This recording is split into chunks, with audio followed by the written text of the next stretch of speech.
Hey, what's up, everybody? All right, Greg J. Coffee Conversations with Greg J is on. Good morning, Thursday. Yeah, y'all doing all right? You know, crazy stuff going on, right? Do we have to have a booster or not?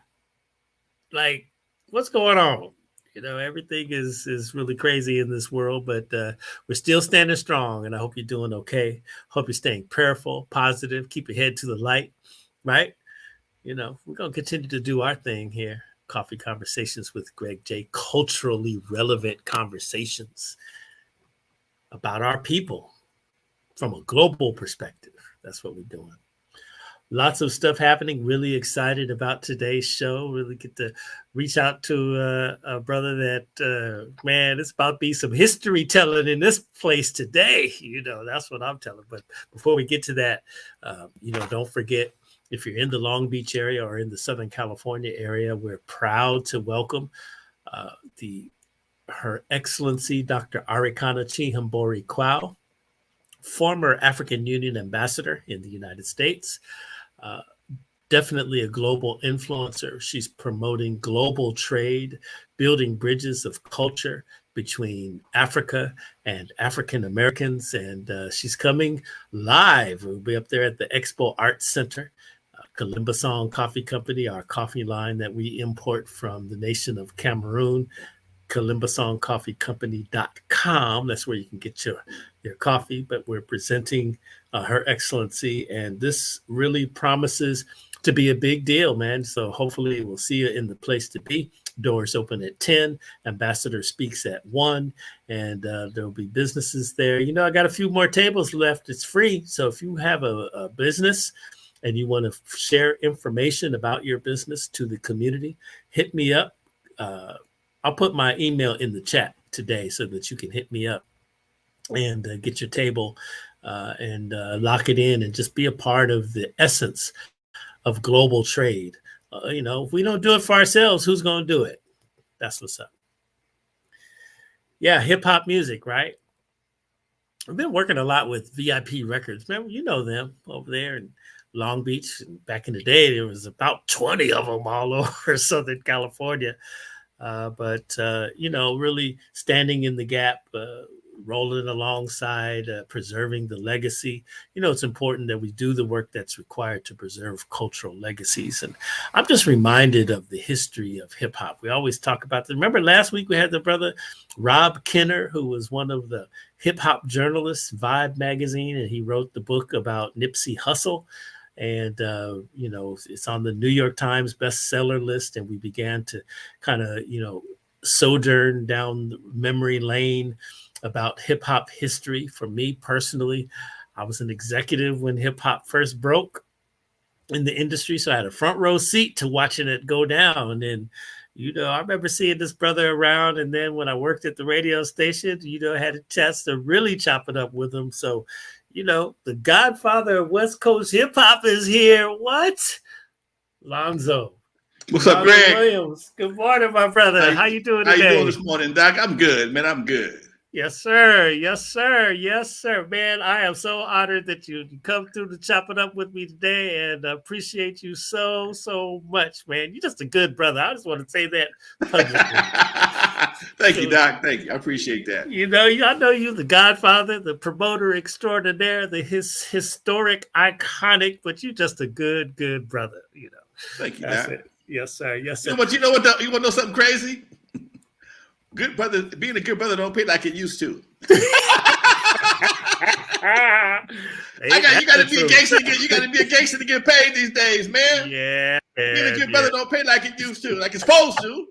You think it pay more money than what it does, but but you know what though? I ain't gonna change for nobody now, and I do what I do. That's right. That's right. I got to look at this face every day in the mirror, man. So whatever I do it with a way that I'm happy with it. So. And that's a God blessing. always had my back, so I ain't worried about it. And that's all it is. God always has our back. That's it. That's good. All right, listen, I want to ask you a question. Okay, why are you the godfather of West Coast hip hop? Tell the people who don't know. Well, when it came to hip hop on the West Coast, Doc, there was no Def Jam, there was no Sylvia Robinson, and I kind of fell into all those roles. I had the first teenage nightclub here at Eve After Dark. Before I did that, I was out in the parks of Los Angeles, Inglewood, just like Kool Herc. Later, I got a nightclub. I created my own label, Crew Cut Records. I was the leader of the group World Class Record Crew that launched the careers of Dr. Dre and Ice Cube. I was a consultant for Eazy-E. Contrary to what you see in the movie Straight Outta Compton, I'm the one that put Jerry Heller and Eazy-E together. I bought a house. I had a nightclub and a house with a studio in it.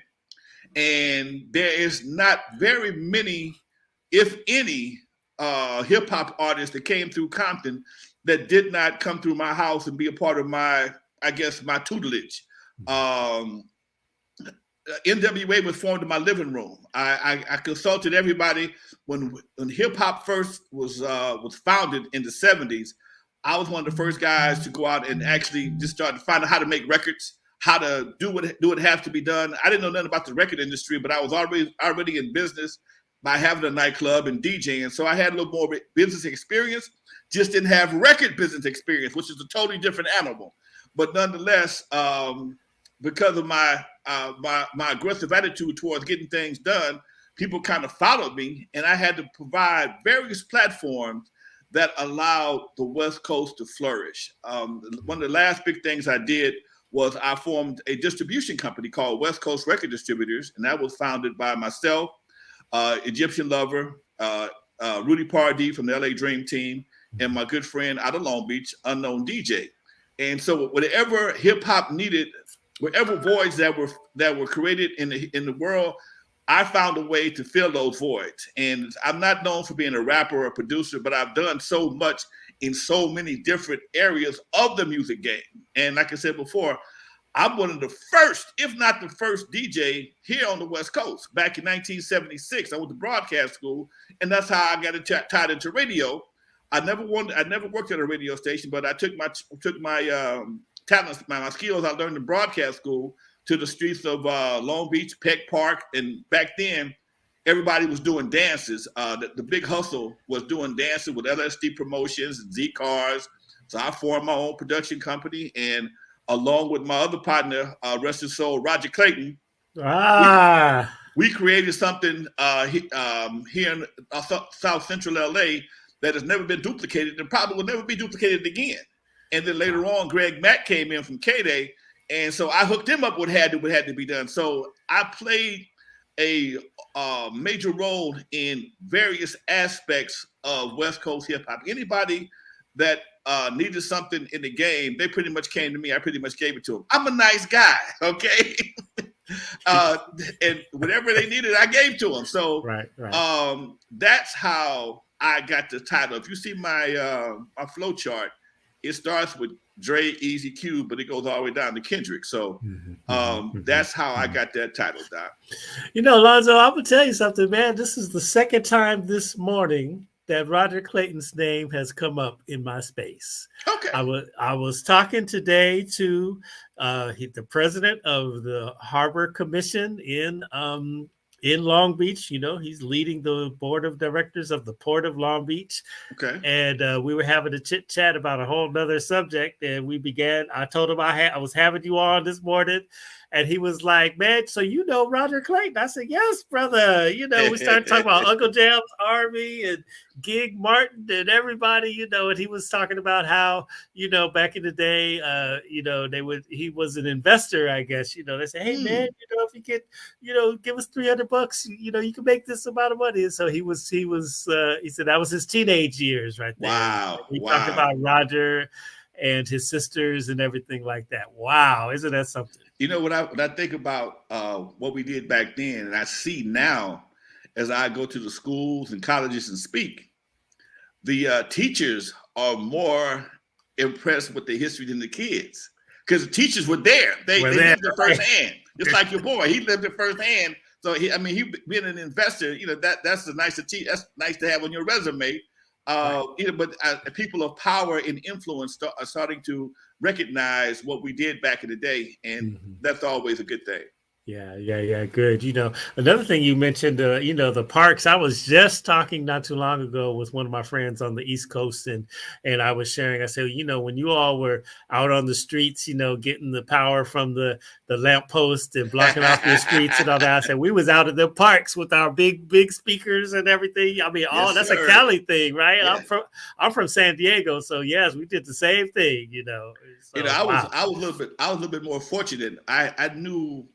My old man was a jack of all trades. He showed me how to wire things up. Mm-hmm. And so if you go to a bathroom, in any public bathroom, you don't see the plugs. The plugs are under these flat plates. Yes. All you got to do is grab the two wires and don't get shocked and tie them to a extension cord, and you got power. Wow. And that's how we did it back in the day. Yeah, see, and that's how we did it. Yep. Wow. All right, man, you mentioned Egyptian Lover. I still have my Egyptian Lover t-shirt that I got at the BRE convention that was here in Long Beach. Wow.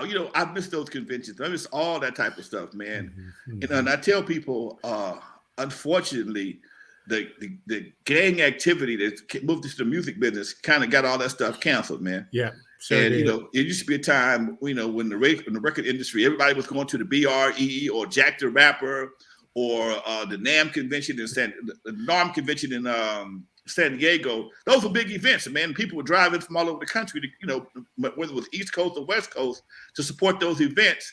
And it wasn't until the gangster rap came into the music scene. Yeah. And they started bringing that gangster attitude and fights in hotels. You can't fight in hotels, man. That's not going to work. Yeah, man. I talk about that all the time. I mean, because before hip hop, we were fabulous. Man, come on, dude. And I don't blame hip hop. I blame gangster rap. I'm sorry. Okay, I can't say hip hop per se, but I know the gangster rap kind of put because they had this give a F attitude about everything. Mm-hmm. And if I see an enemy, they call it on site, which means no matter where you are, it can go down. It can go down in the church. It can go down in the streets. It can go down in a grocery store, a mall. And that's bad for business, man. Yeah. Darndest thing I've ever seen, Lonzo, is I was at the BRE convention in New Orleans.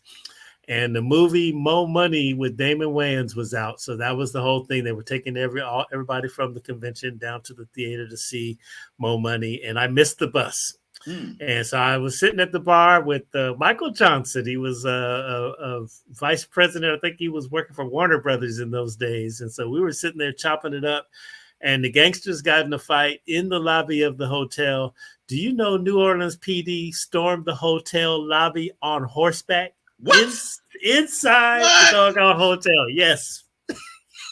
Those cops was on their horses in the lobby of the hotel. It was a sight, brother. Yeah. Now I got a quick story. It wasn't gangster related, but I remember something when you say horses. One of the biggest shows I did in LA was at the LA street scene back in the mid 90s. Mm-hmm. And we was on the federal building. Of course, the steps of the federal building downtown LA. Mm-hmm. LA Dream Team had just performed. Record crew came on behind them, and we were doing our thing. Okay. All of a sudden, right in front of me, a fight broke out. And within 10 minutes, that fight turned into a melee. Okay. And when the cops showed up on the horses, they came through like they were playing polo. They riding through with them big long sticks. They whop and they cracking people. But what I did not realize until I saw it with my own eyes is there is a way they can kick the horse and make the horse kick people. Oh, wow. And the horse was kicking the hell out of people. I mean, and it got to the point, man, one of the reporters even asked me to testify for him in court because he was just out there, with his cameras doing what he did. Mm-hmm. And the cop had the horse kick him, man. He got hit. He was hit with the stick and got kicked by a horse. Crazy thing. I had to share that with you, Doc. Mm-hmm. Let me ask you a question. Like, what's the tell me in the early days, what record or beat came across where you said, you know what, we really have something here? Man, I got to say, two of them actually. It was Curtis Blow's Christmas Rap was the first thing that got my attention. Okay, Curtis Blow's Christmas Rap got my attention first, and then Sugar Hill Gang, Rapper's Delight. Okay, we opened up Eve After Dark in the prime of Rapper's Delight, And that was like, that song right there, even right now, if I play it at a club, people will sing every word. Every single word. Every word, okay? And you can do that because there's nothing wrong with it. The song has nothing negative about it whatsoever. I know Curtis Blow's Christmas rap is good. That's a staple at Christmas time. You're going to hear Nat King Cole's chestnuts roasting over the open fire, and Curtis Blow's Christmas rap. Yes, sir. So when I think about records that really had an impact for me, those two records right there when it comes to hip-hop records. All right. So now, so when you were working with NWA, tell the people how that came about. I mean, we saw the movie and everything, and you just pointed out that, it was a little content, took a little creative license on how it really happened, right? Yeah. But tell us how it really went down. Well, Dre and Yella was in my group, World Class Record Crew, and we were one of the first groups here on the West Coast. We got a major record deal, and we were doing cool. Then things started to change. The company we were dealing with, Makoda, started. We got picked up by CBS for a major record deal, and it was kind of bad. Well, it didn't work out for us because they didn't know how to market us, and we just kind of started going slowly broke. Okay. And I think it was some other people in Compton, Mixmaster Spade and Toddy T, some other guys started doing it. The guy that sings his raps? Come on, man. Mixmaster Spade, yes. Spade, yeah. Wow. Spade was doing these reality raps, and we were trying to figure out what we was going to do next. Our biggest record at that time was a cut we had on our album called Lovers, and it got a lot of airplay, and that's what people knew us for. And we were kind of fighting between doing reality raps and doing another ballad. And because I was the CEO and the executive crew cut records, I chose to do another ballad.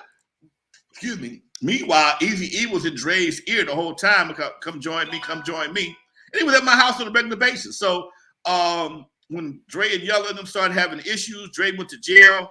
And when Dre went to jail, I ask people sometimes, what was the strongest move in hip hop? Probably one of the key moves that changed hip hop forever, and that was when Dre. And I didn't get Dre out of jail for the third time. In the movie Straight Outta Compton, they showed him get out of jail one time, but in reality, he went to jail 3 times. And my dad had told me, "I'm gonna get you out of jail twice. Once, because you probably don't know what you're doing. 2, you probably still don't know what you're doing. 3rd time, you probably just don't care. So the 3rd time, when he called me the 3rd time, I said, "Hey man, you might want to stay there this time." Because you obviously ain't getting the message. That's when he called Eazy. Got into debt to Eazy for studio time, for making a beat, and that kind of changed hip hop right there. It's interesting.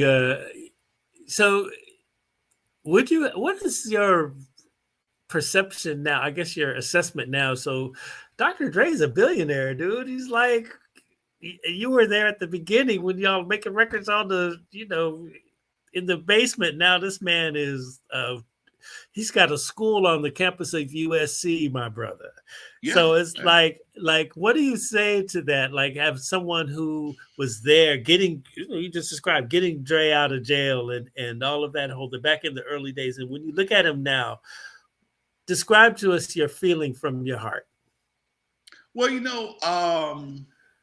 I have, if I describe it from my heart, I'd have to say, for me as a guy from Compton who was trained by old school guys, and the old school guys always told me, if I'm successful, do not pull the ladder of success up behind me, leave it down for somebody else to climb up. And for me to do what I'm trying to do in the community and not get very much help, not even have a phone number, how to contact these guys after I played such a big role in their careers, it's kind of disheartening. I mean, we've talked about 4 or 5 years ago, but I would think that maybe you could help me do something here in Compton, here in the city for some of these youngsters coming up and make another impact on the game. I do what I do because that's what I do.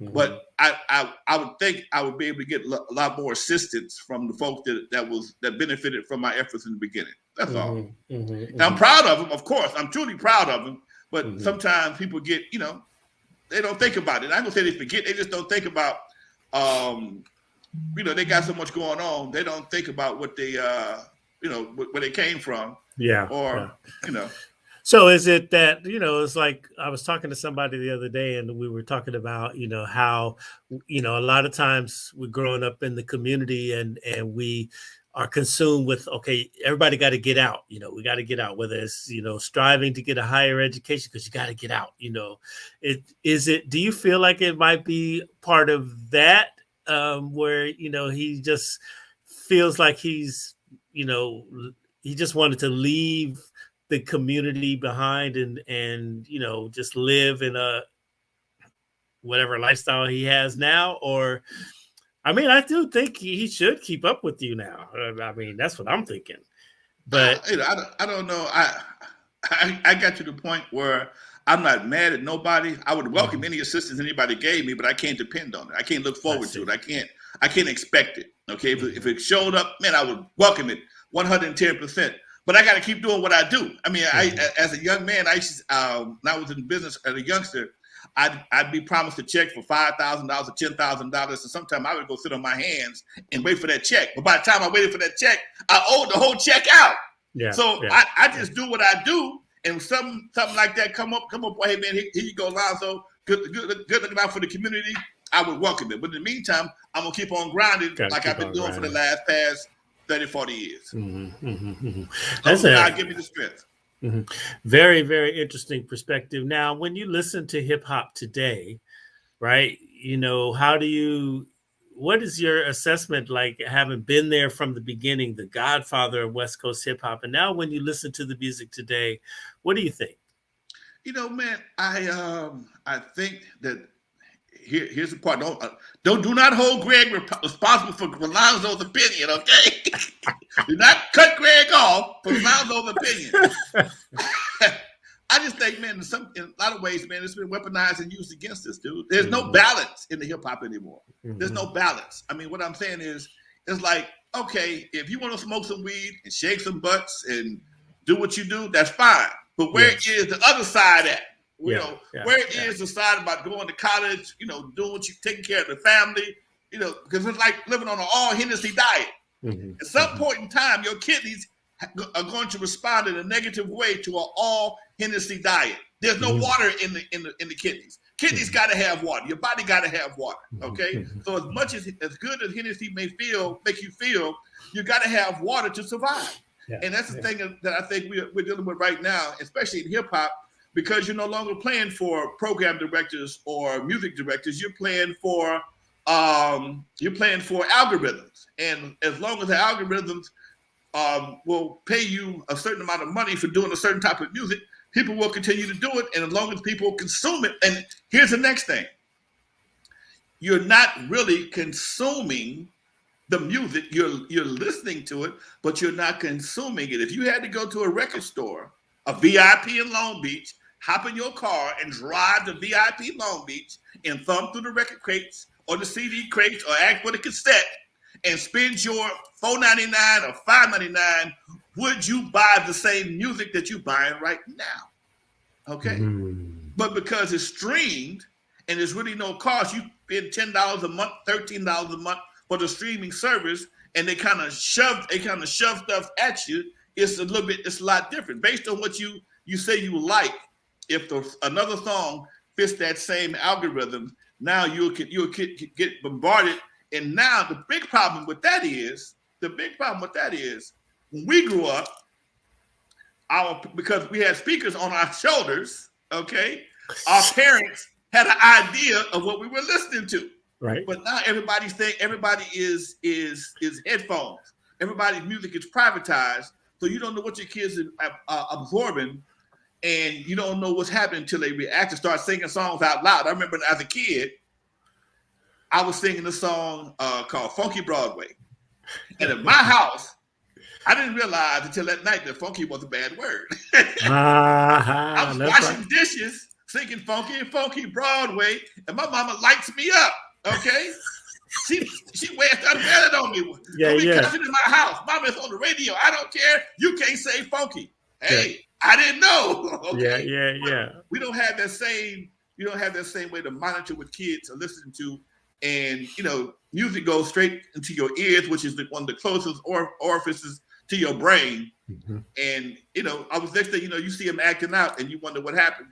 Mm-hmm. Hey, Mm-hmm. it's not the only thing, but it does play a major part, because unlike any other art form, music will show up when you least expect it. You have to go to a museum to see certain types of art, Mm-hmm. paintings and statues, but music will show up on your phone, in your television set. It'll be in somebody else's car. It'll leak into your car. And a lot of people nowadays, especially, I noticed this when I was taking my son to school.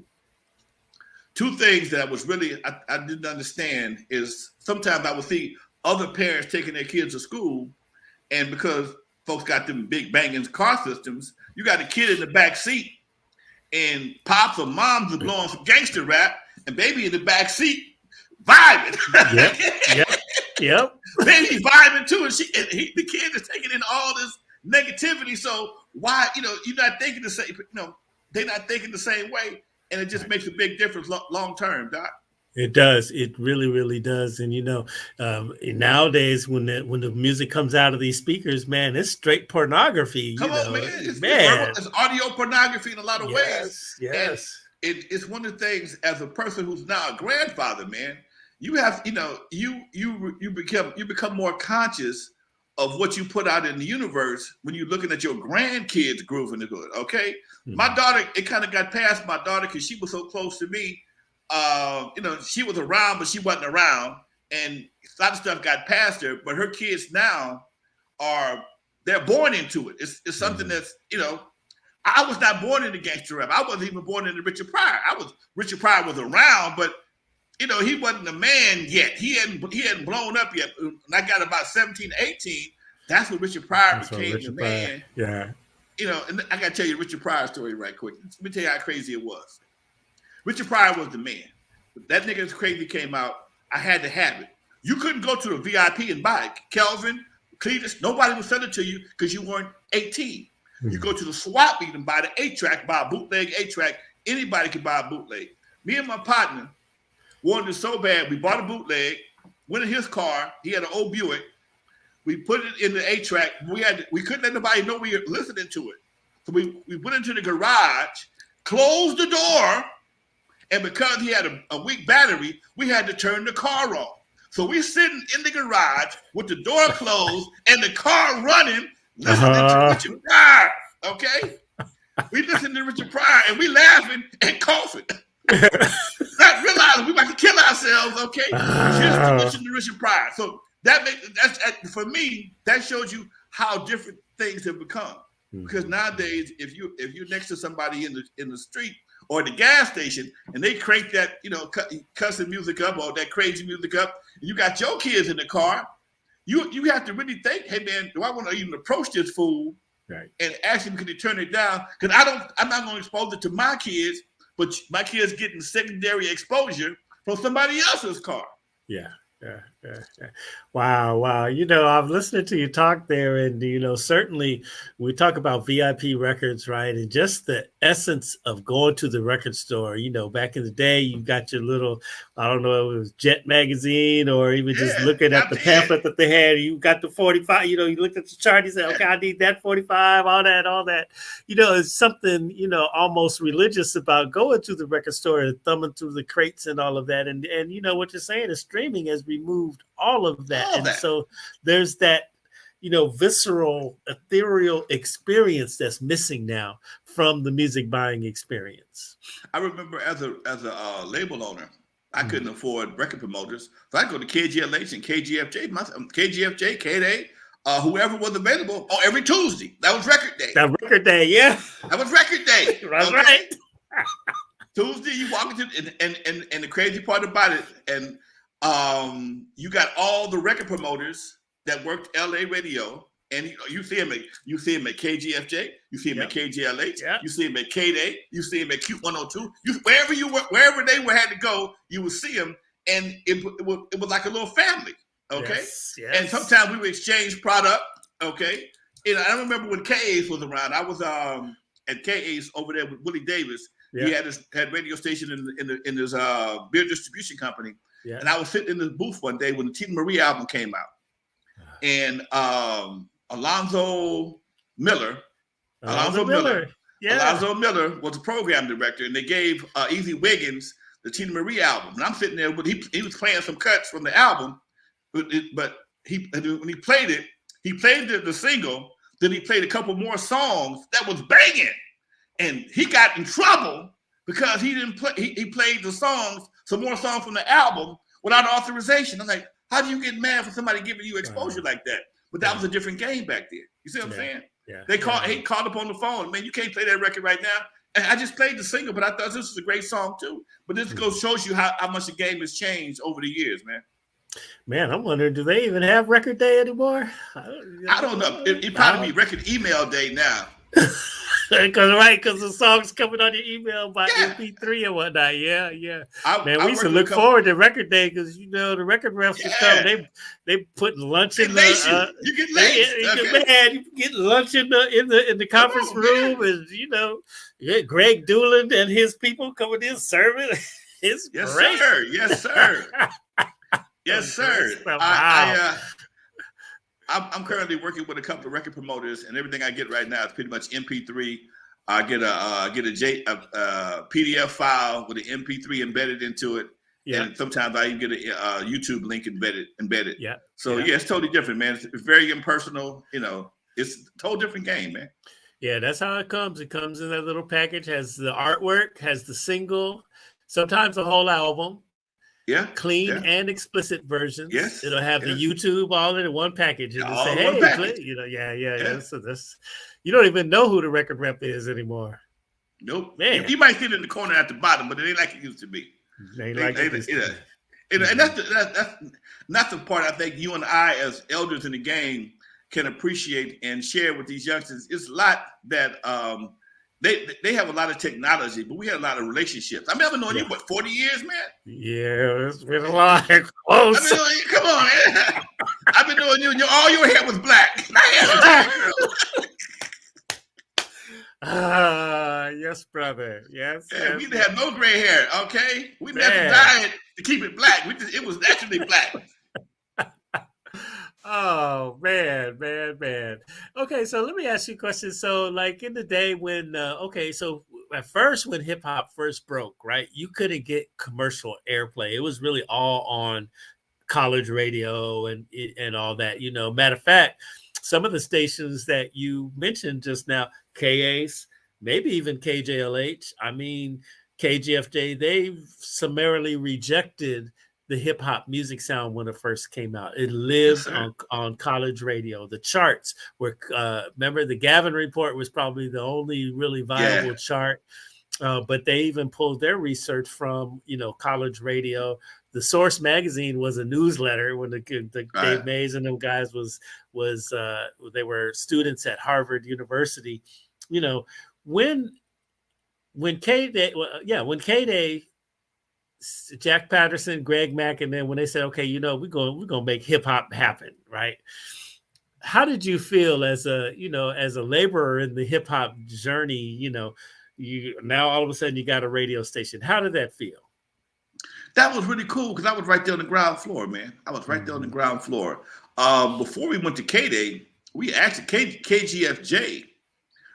Kevin Fleming had a little hip hop thing they would do at KGFJ. They didn't have the power that K-Day had. When K-Day came on, K-Day was a powerhouse radio station. They gave hip hop a much bigger reach, and to be on the ground floor of that was very interesting, man. Because not only were we on the ground floor of helping Greg with programming music, we was also on the ground floor of expanding our power base in the streets of LA. Me and Roger had one side of town, I had the other side of town. But Record Crew always had a club every week. We always had a venue every week. I never did just do the spot dances.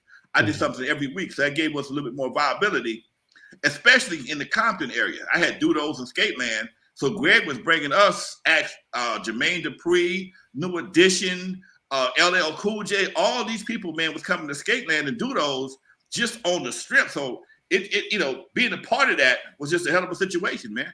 It's hard. It's hard to repeat that, dude. And I said it was a perfect storm because Greg was on the radio, me and Roger running the streets, and then we had McCullough which was our record manufacturing and distributing company. So we had a trifecta that is going to be real hard to duplicate from a organic state like that again. It could may happen again with all this digital stuff, but from an organic situation, probably never happen again. You mentioned Skateland, man. I was just talking to somebody who's not from our community. So, I left the radio station and I'm out here in Long Beach and I'm enjoying the beach life. I'm down here a couple blocks from the water. But roller skating is really blowing up here. Now, probably other places, but I just see it really amplified here, in Long Beach, people of all cultures. But the African-American skating culture, so we have World on Wheels and Skateland, all that. Talk about how the music and skating from an African-American perspective, mixes and matches quite well. I mean, no Skateland, no World on Wheels. I don't know. Maybe not a lot of hip hop. I opened up Wrecking Crew, Skateland in Compton, and we did the grand opening. We did the promotion for the first 6-8 months before we blew up and went on tour, and it was like Friday we had Dudos, which was right next door. I mean, literally, Dudos was 1900, Skateland was 1950, okay? And wasn't nothing between the two of them. Right. And to take them same kids and put them on wheels the next night was a major achievement. And it was beautiful because we as Black folks, man, no disrespect to anybody else, we do stuff like nobody else does, okay? True. And to watch people skate the way they skate and do all they do. In fact, it's funny you should ask me about skating. I'm in a documentary called United Skates. I saw that. If you see that United Skates, you'll see some of the acrobats that Black folks do on skates that seem to be physically impossible. And because most skating rings are owned by non-Black folks, they will ban the wheels, the no stoppers, and even some of the music to keep people from expressing themselves. I'm gonna put it like that, okay? But what brothers do, brothers always find a way. They put on headphones, so you can put all the opera you want on the PA, but I got my own music in my own headphones, and I'm doing my own thing. And man, it just amazes me and how creative we are in everything we do. I've been in entertainment all my life, and from breakdancing to pop locking to skating, it never ceases to amaze me at the talent that we have. And in some cases, we don't even appreciate that somebody else takes it and gives it back to us. Now I'm really finna say get pissed off. Okay. Yeah, well, it's truth, right? I was a skater, and I got kicked. I went skating in San Diego. I'd gone down to visit my mom, but I really needed to skate, So I went down to the skating rink in Chula Vista, and so what we call backward skating, just plainly spoken, backward skating, they call rexing. So they were saying that my backward skate was not rexing. There's a certain wheel pattern that you have to have when you're rexing. You know how in the skating rink, if you go to some of the white skating rinks, you'll notice there are in the inner circle, there's instructions. Like they have the little footprints down there in the floor, and so they're showing you the different proper techniques to do. But what we do as terms of backwards, we got moves and everything when we go backwards, to the beat. And so, the folks didn't like that. So they kicked me off of the floor and ultimately out of the rink because I wasn't rexing. Okay. Now, my question to you is, were you endangering anyone while you were doing the thing that you did the way you did it? No. And I was watching something on television the other day, and it was roller skating, and it was very homogenized roller skating. It's supposed to be, it was a roller skating championship of some type. I think it was on one of the sports channels, and they were doing the basic pirouettes and all the stuff they do on ice skating. Yeah. I'm like, you know what? I see why y'all don't want us to be in this right here, because this ain't gonna work. Okay, we're gonna get right. We got some Simone Biles on some wheels over there that y'all don't want to mess with. Okay, right. Okay, we got Simone Biles. That hey. It's so funny. You mentioned Simone Biles. We were watching I don't know, one of the gymnastics things, and I said to Rhonda Love, our super producer there, I told her, I said, you know why we are so good at gymnastics all of a sudden? These are the young girls on the playground at the on the monkey bars and whatnot. Right. We do this for play. Okay. We do this for play. This is what we do. Yeah. And that's the part. I mean, because when you are deprived of everything, yes, you always find a way to survive by making something out of nothing. Okay, that's how we got to hip hop. That's how we got there. Yes, beating on boxes and booting, spitting, and carrying on, and people rapping, and you can't afford a drum. You can't afford a guitar player, so you just start making some scat noises, and somebody else can hold the beat. And next thing you know, we got a whole new industry. Yes. Wow. And if somebody takes the industry, puts a price tag on it, then we can't afford to play it no more in our own industry. Lonzo, I want to ask you a really serious cultural question right now. It's like we're talking all this stuff. I mean, we're having fun. I'm loving this conversation, first of all. I am too. And, on your live stream, I remember you had Cletus and Kelvin Anderson on there talking about, back in the day, the importance of VIP records. I mean, I enjoyed that conversation times 10. Now, can you talk to the people as someone who is part of the DNA of not just hip hop, but the West Coast music scene? Can you describe, the importance of a cultural institution like VIP Records? The Long Beach ones in specifically. I know they had like 20 of them, right? They were the first black chains, okay? Right? I love the Anderson brothers. Okay, we made a lot of money together. See. I think VIP Long Beach was the third leg of West Coast hip hop that people don't know about. Okay, I get credit for being the godfather of West Coast hip hop, but Kelvin should be the godfather of Long Beach hip hop.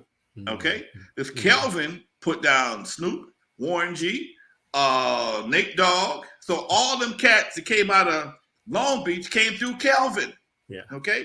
Me and Kelvin had the same conversation. It's three older dudes that really don't get credit for what they did in hip hop. And that's myself, Kelvin, and Adrian Gregory. Adrian's out of out of Bay Area, Digital Underground.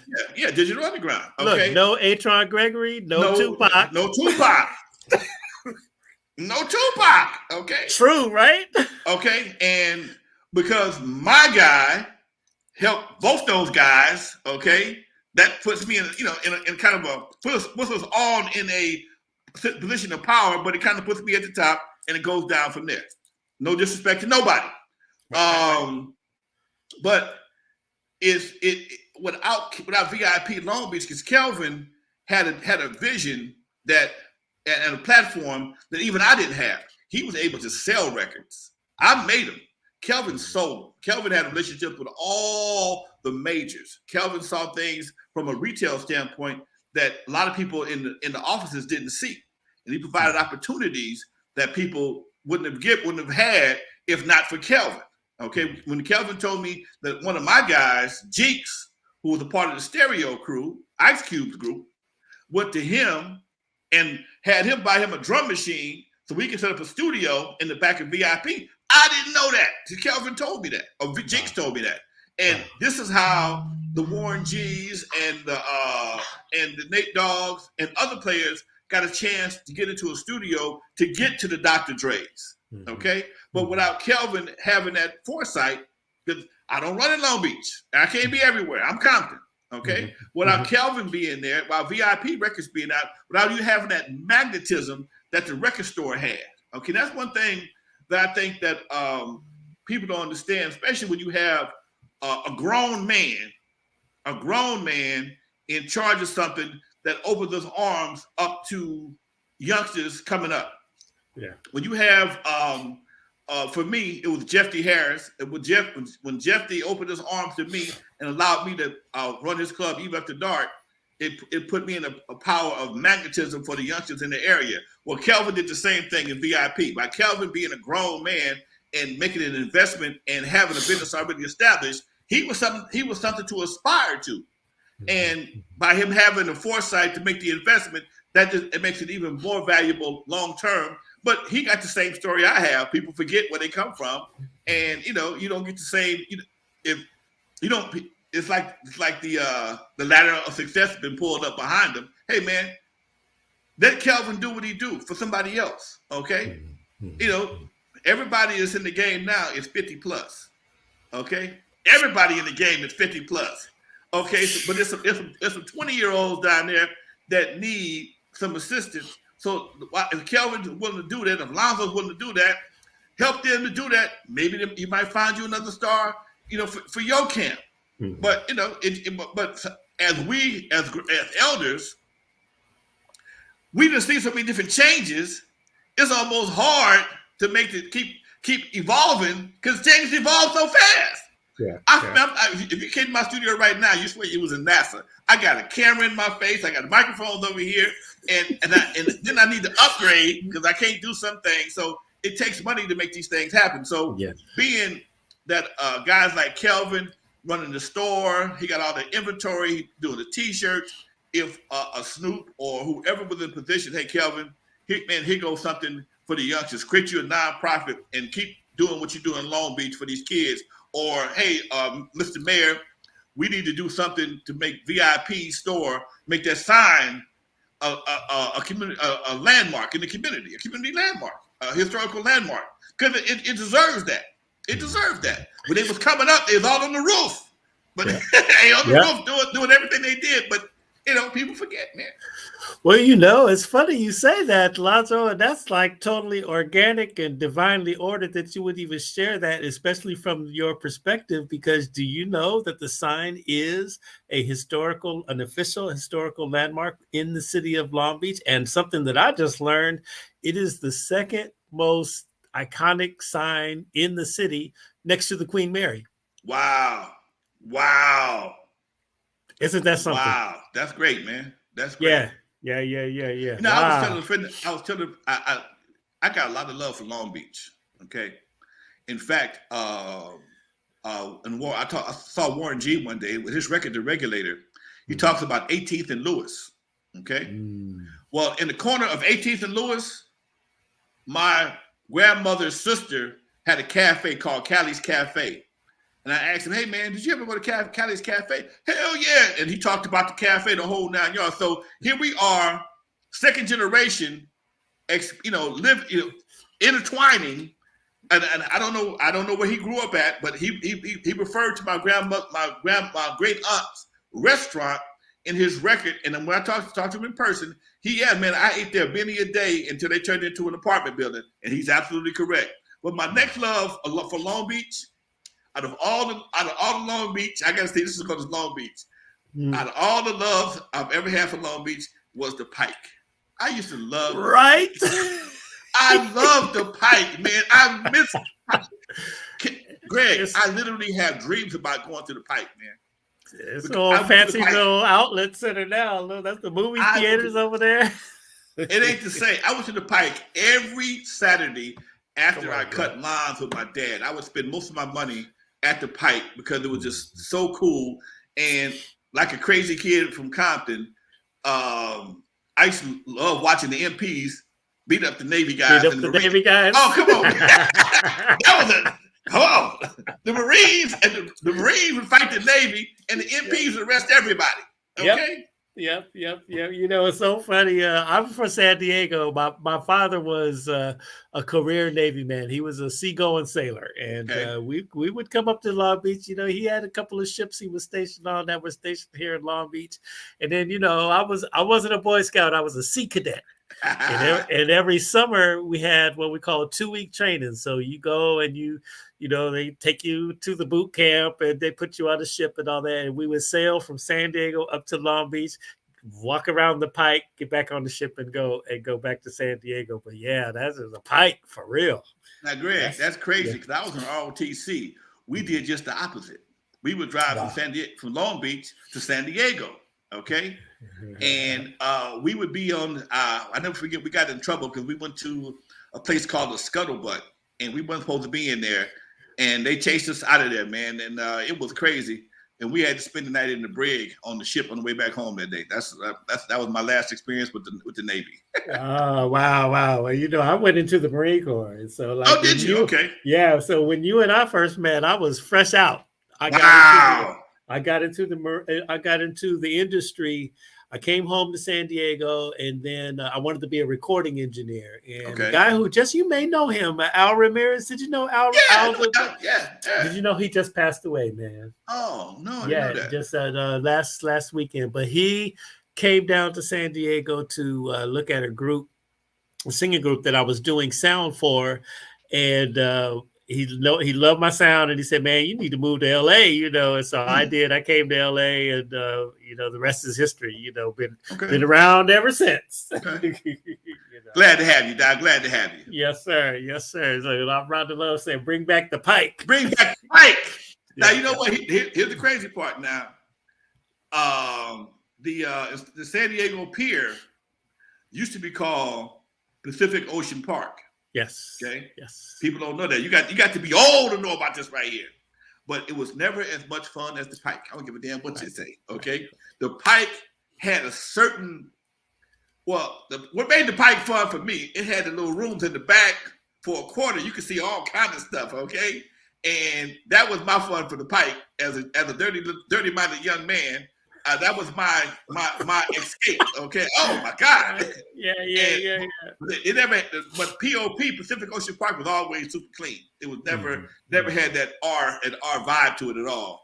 And I never forget the roller coaster that went off to the ocean one day, and that just turned me off of roller coasters completely. But anyway, man, I had to share that with you, Doc. No, this is interesting. We're talking West Coast history, and certainly when you look at California, all up and down the coast, the cities had these amusement parks like the Pike, right on the water, all up and down the coast. Yeah. That's a California thing, right there. Yeah. Really good stuff. This is really rich conversation here. I'm really just loving it a lot. I want to ask you a question about my first real professional job in the industry, and talk about the importance of Radioscope when that came out. Oh man, Lee Bailey, come on, man. Dude, look, man. Lee Bailey. First of all, Lee Bailey was one of the first guys in the radio that ever befriended me. Okay, I used to do all my commercials. Hold on, Lonzo. I'm gonna call Lee today. Now you said that, okay? We used to do our commercials for Eve After Dark at Lee's studio at his house. At the house? In the Eagle Rock. Yeah, in Eagle Rock, exactly. And, I always thought it was so cool because his voice is naturally that deep. That's how he talks. Yes. I thought it's not an act. That's his voice. And when we did the Eve After Dark, when the Eve, our first anniversary, Lee came to Eve After Dark and gave us a 1-year anniversary plaque. He was a presenter for us. And he didn't realize until I showed him the picture. He says, I don't remember, Dre. I said, look at this picture right here. I showed Lee a picture of him giving me the plaque. And behind him is Dr. Dre DJing. Okay. Wow. And Radioscope at that time, man, Radioscope gave my partner, my good partner, unknown DJ, Lee gave him a job being a reporter for Radioscope.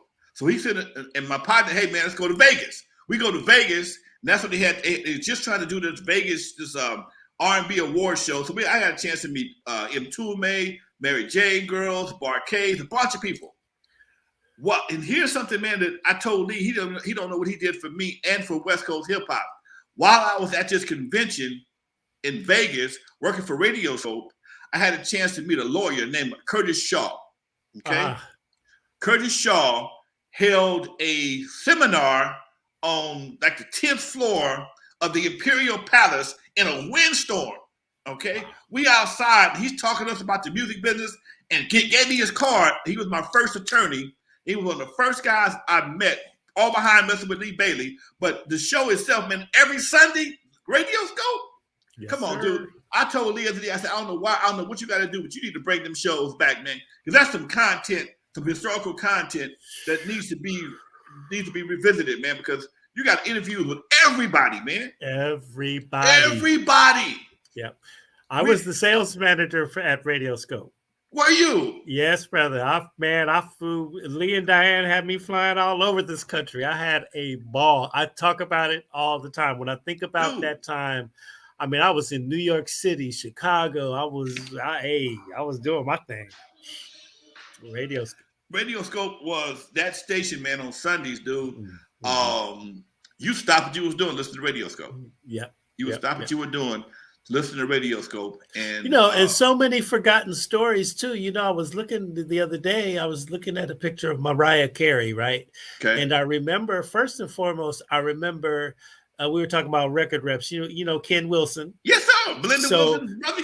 Yes. So Ken is working up there at Sony or Columbia, and they take us to the St. James Hotel up there on Sunset, and it's just a couple of retailers and us, Radio Scope folks, and they're introducing us to this brand new artist that they're putting out there, and it's Mariah Carey.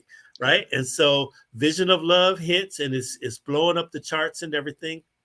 And on Radio Scope, the listeners from across the country were having a debate. It was a big news story on whether she was white or black.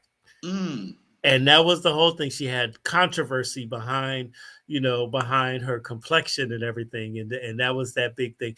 The other thing that I often talk about, since we're talking about Snoop and Long Beach and VIP. Remember how much controversy Snoop Dogg had on his first album when he came out because of the way the album cover with the dog and the big female dog bent over the doghouse. You damn right. Yeah, man. And so now, how does from that to now, this man is an American pop culture icon.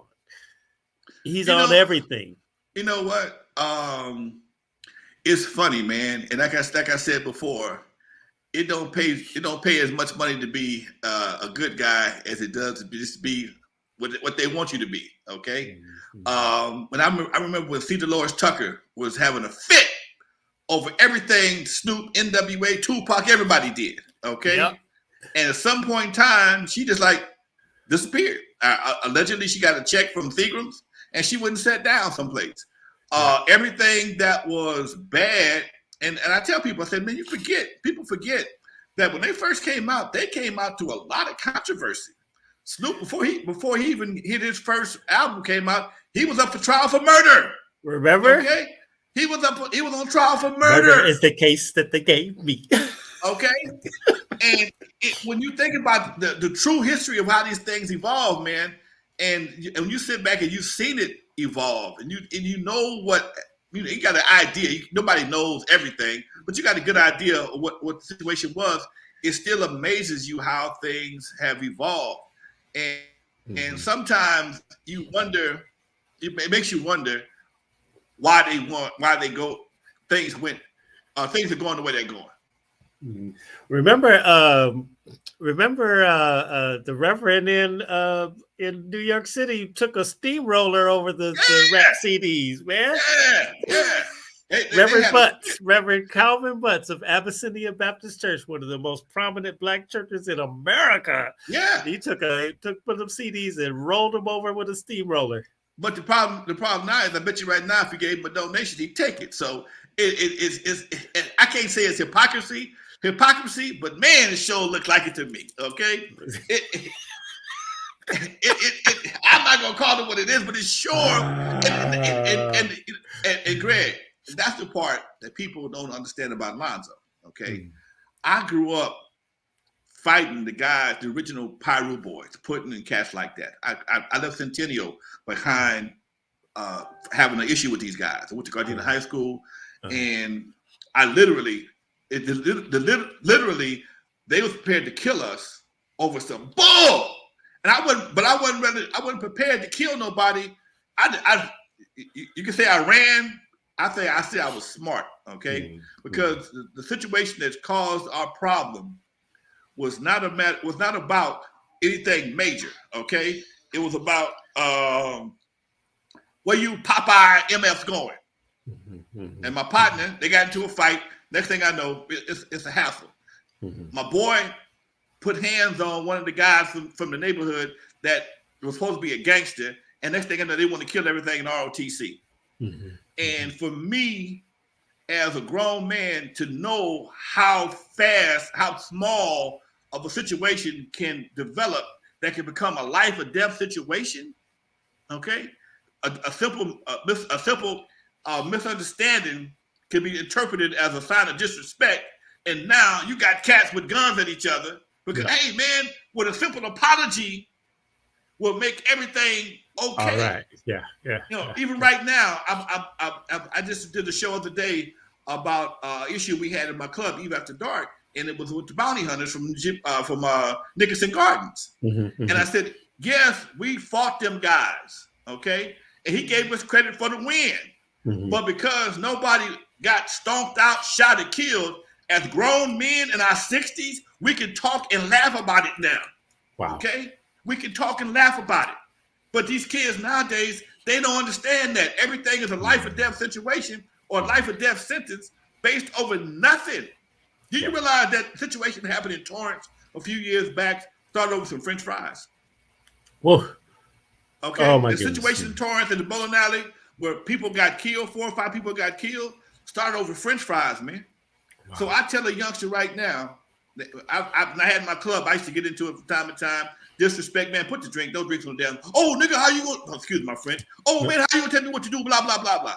I said, look, man, all I did was ask you to don't put no drinks on the dance floor. It's not that serious. Right. I'm not trying to disrespect you, but if somebody slip and fall, I'm going to get sued. But because the mentality is so limited, everything is disrespectful. So now I have to make a decision and I tell them, what we're talking about, what we're discussing is not worth me talking to my lawyer or my doctor about. Because what's going to happen is if I hurt you, I'm probably going to catch a case and have to get my lawyer involved at $300 an hour if he's in a good mood. If you hurt me, I got to go to the doctor and tell my physician why I got this bullet wound, stab wound, black eye, concussion over a drink. It's not worth it, man. And that's the part these youngsters ain't understanding. The people that get involved for these small situations, you either going to go to a medical situation or a legal situation, and both of them are very expensive. You got to understand the money in the streets. And when you start dealing with legal issues or medical issues, as a grown man, I ain't got to tell you, either one of them can get very expensive very quick over nothing. And that's the part I can't deal with. I refuse to put myself in that situation. So I don't go to certain events. I don't do certain things. I just don't.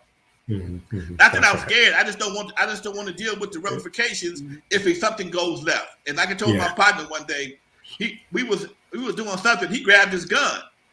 What you got your gun for, man? Oh man, it might jump off. Well, I ain't going. If you think you gotta take your gun, I don't want to go. Right. That's right. I don't want to go. That's right. That's real talk right there, man. Real talk. Man.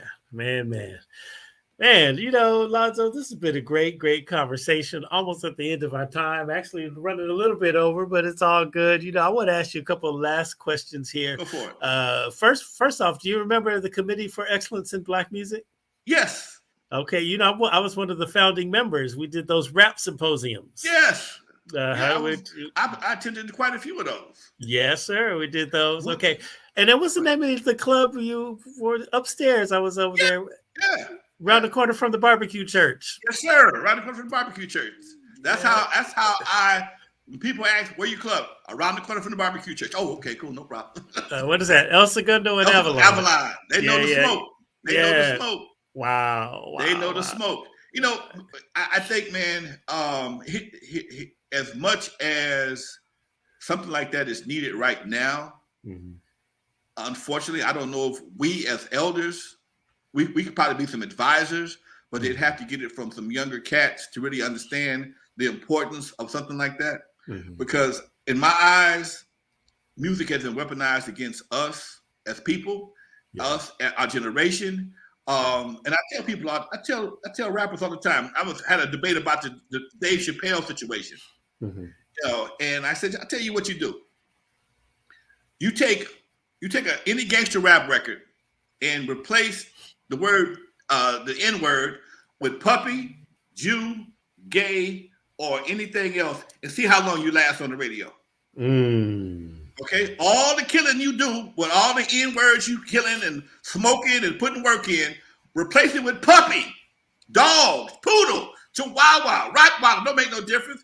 Jewish person, gay community, or anybody else of the alphabet of the LGBT community, and you will get canceled immediately. And that's what Dave Chappelle was making. That's the point he was making. That's one of the points he was making. The baby killed a man in a mall, but he just said something. It was stupid, but derogatory about the gay lifestyle, and now he gets canceled. Okay, and this is something I think we have to, we as people have to look at and realize. Wait a minute, maybe we might want to revisit this whole gangster rap situation, because as a music expert, I have yet to hear a gangster rapper put in any work, smoke anybody other than another black person. And that's the part that for me, for Black Lives to matter, Black lives got to matter to us first, man. And I'm sorry, I've had debates. Well, the police, no. They look at us like we're ignorant because we ignore certain things in the community, but we're quick to march, cancel, or do something else to somebody else that hurts us. Meanwhile, the numbers on one side is far greater than over here. And yes, it looks bad and it's wrong, and I'm not condoning anything, but I'm saying we need to check ourselves a little bit too. And I don't want to get Greg counsel for saying this, because this is Lonzo theory. This is what's up. I mean, we want to have honest conversations right here. That's what this is all about. Coffee Conversations with Greg J. We're chopping it up here, and this is truth, right? What you're speaking right now is truth. So say what you need to say. That's what I say. I say if the brother more dead or less dead, is he more dead because he got killed by a cop, or less dead because he got shot by Boo Boo in the hood? Is he less dead? Or that's part of the game? And my question is, what part of the game are we playing that we never win?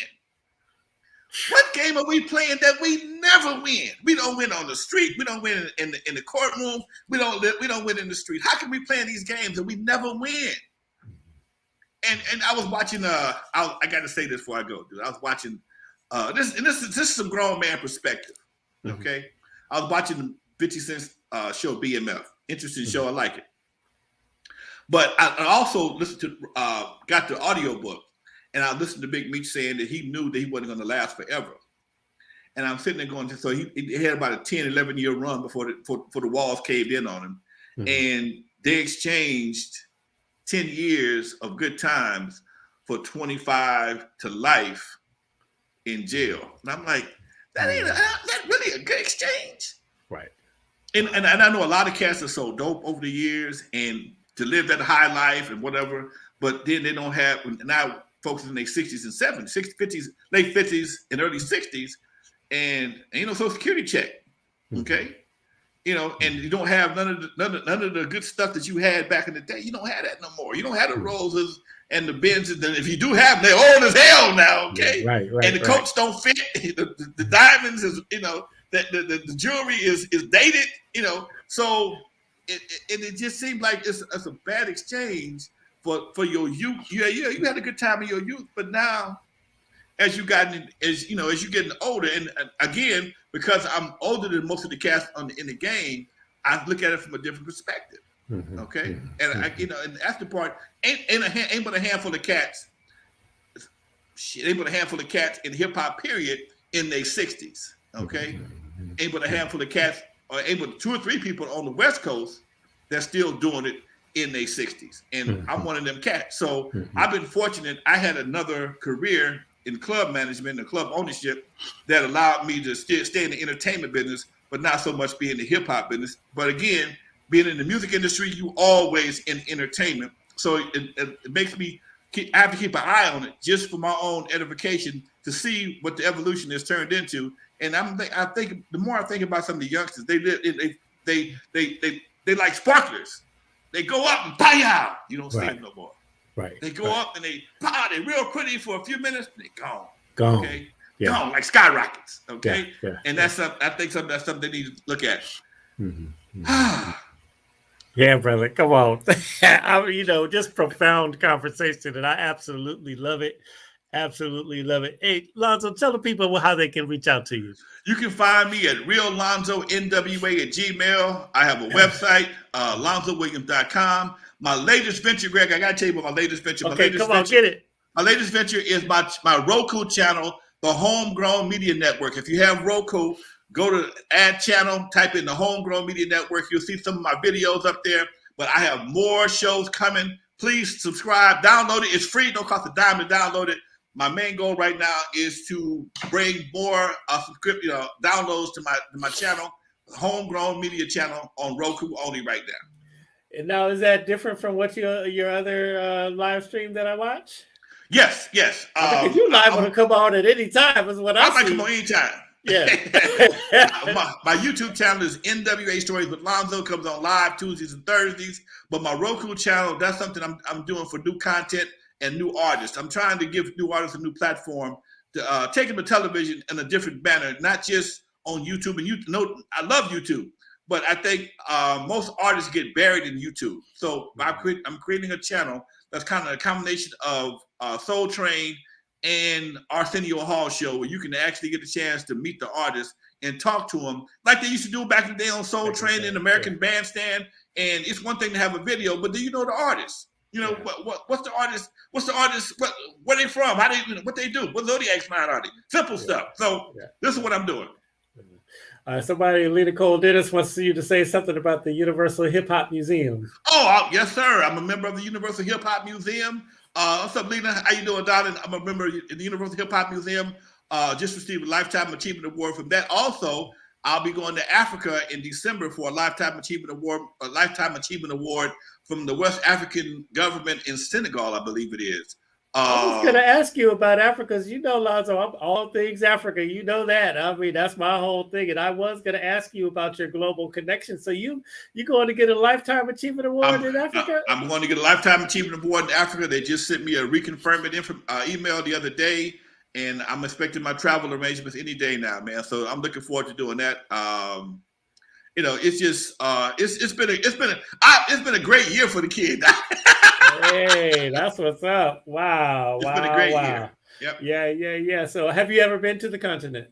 No, I have not.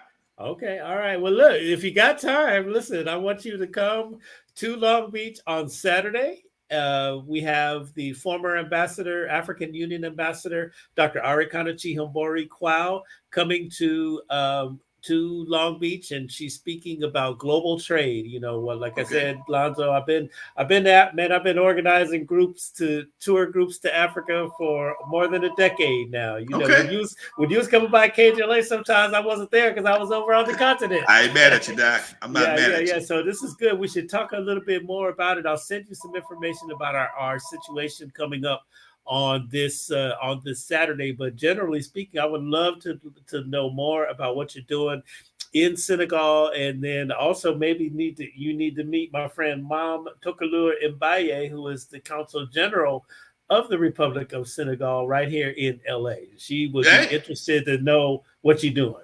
I would love to meet her. All right, very good. All right, y'all, that is what's up with Coffee Conversations with Greg J. Alonzo Williams. Whoa, what a great conversation, right? You can get us on all of our Facebook platforms, Beach City Radio, beachcityradio.com, and then we're going to repurpose the audio and put it out there wherever you get your favorite podcast, Spreaker, iHeart, Stitcher, Google, just say Coffee Conversations with Greg J. should pop right on up, and you can listen to our great conversation. Always remember, love one another. Love one another. Love one another. Peace and blessings. Peace and blessings, bro.